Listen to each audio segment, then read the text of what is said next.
Assalamualaikum warahmatullahi wabarakatuh. Perkenalkan, nama saya Farah 3044. Di sini saya akan mempresentasikan jurnal penelitian untuk tugas UAS mata kuliah Fisika Inti dengan judul Implementasi untuk Pemantauan Limbah Nuklir.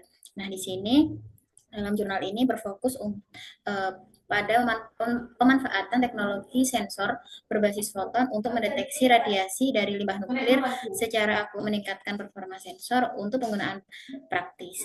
Sementara kalibrasinya memastikan hasil pengukuran sesuai dengan standar internasional.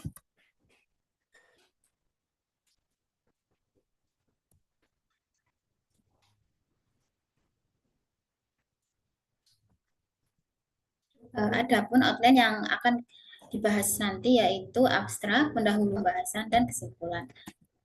Untuk abstrak dari kalibrasi sensor berbasis foton untuk mendeteksi radiasi pada limbah nuklir, akurasi, sensitivitas, dan stabilitas sensor dalam mendeteksi variasi intensitas radiasi.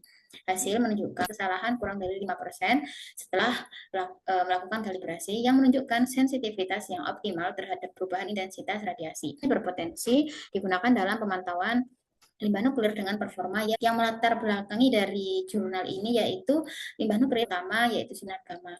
Pengelolaan yang tidak tepat dapat berdampak buruk pada lingkungan dan kesehatan manusia, pada sel-sel biologis dan lingkungan. Oleh karena itu, pemantauan yang akurat dan berkelanjutan sangat penting. Permasalahan dari jurnal ini yang diambil yaitu sensor radiasi sering memiliki tingkat error yang tinggi, tidak dapat diandalkan.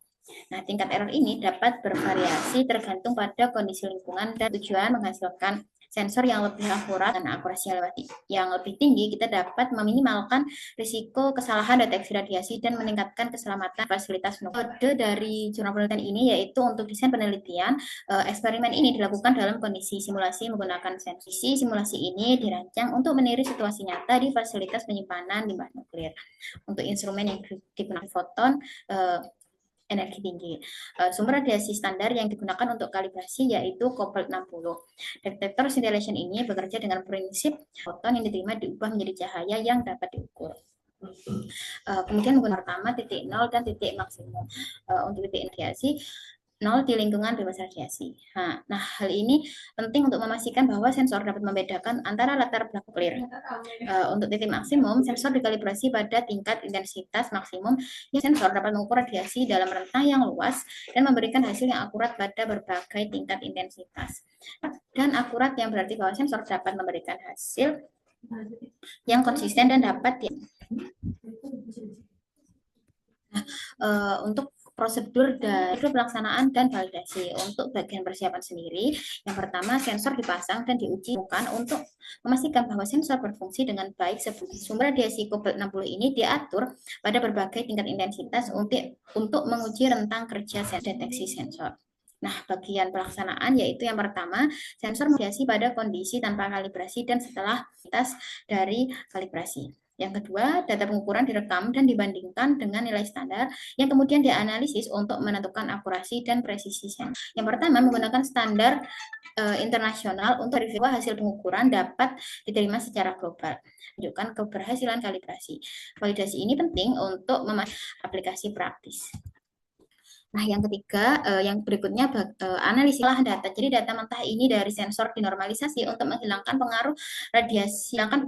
Penting untuk memastikan bahwa hasil yang diperoleh hanya mencerminkan radiasi, yaitu data normalisasi sama dengan data sensor dikurangi radiasi latar per intensitas maksimum. Menggunakan rumus error dengan satuan persen sama dengan nilai mutlak dari nilai sensor dikurangi nilai standar per nilai standar dikali kurang dari 5% menunjukkan keberhasilan sistem. Dan analisis error ini penting untuk memastikan bahwa sensor dapat memberikan hasil dari analisis ini mengukur kemampuan untuk radiasi dan membantu menentukan sensitivitas dan linearitas sensor dalam hasil dari penelitian ini, yaitu yang pertama sebelum kalibrasi, sensor menunjukkan tingkat error hingga 15% yang dapat perlunya kalibrasi yang lebih baik. Kemudian yang kedua, setelah kalibrasi, tingkat error ini turun menjadi kurang dari hasil meningkatkan akurasi sensor. Dan yang kedua, sensor merespons secara linear terhadap intensitas radiasi, jika bahwa sensor dapat memberikan hasil yang konsisten pada berbagai bahwa hasil sensor lebih mendekati nilai standar.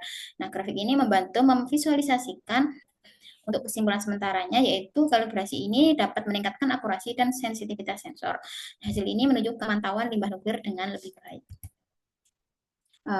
Untuk pembahasannya ya, kelebihan dari sensor ini memastikan bahwa limbah nuklir dapat dipantau dengan tepat. Dan yang kedua, performa stabil dalam jangka panjang sehingga waktu yang lama tanpa perlu sering dikalibrasi ulang. Dan yang ketiga, sensitivitas terhadap radiasi gamma memungkinkan deteksi yang rendah sekalipun. Contoh aplikasi praktis dari sensor dan yang berhasil fasilitas penyimpanan. Yang penting untuk memastikan bahwa limbah nuklir disimpan dengan aman. Dan yang kedua, deteksi kebocoran itu mencegah potensi bahaya radiasi yang tidak terdeteksi. Adapun kendala yang akan muncul yaitu adalah data secara real time. Perangkat lunak ini diperlukan untuk mengolah data yang diperoleh dari sensor dengan cepat dan kita simpulkan yaitu yang pertama, implementasi dan kalibrasi sensor berbasis foton ini berhasil meningkatkan akurasi hingga dalam penelitian ini sangatlah efektif. Yang kedua, kalibrasi 2 titik ini memberikan stabilitas yang dapat memastikan bahwa sensor ini dapat digunakan dalam berbagai kondisi tanpa kehilangan akurasi. Adapun potensi penerapan dari implementasi dan kalibrasi sensor berbasis foton ini untuk pemantauan limbah nuklir dalam skala industri maupun penelitian dan dapat membantu meningkatkan keselamatan dan efisiensi dalam pengelolaan limbah. Belasan dari jurnal penelitian untuk sekian dari saya. Terima kasih atas perhatiannya. Wassalamualaikum warahmatullahi wabarakatuh.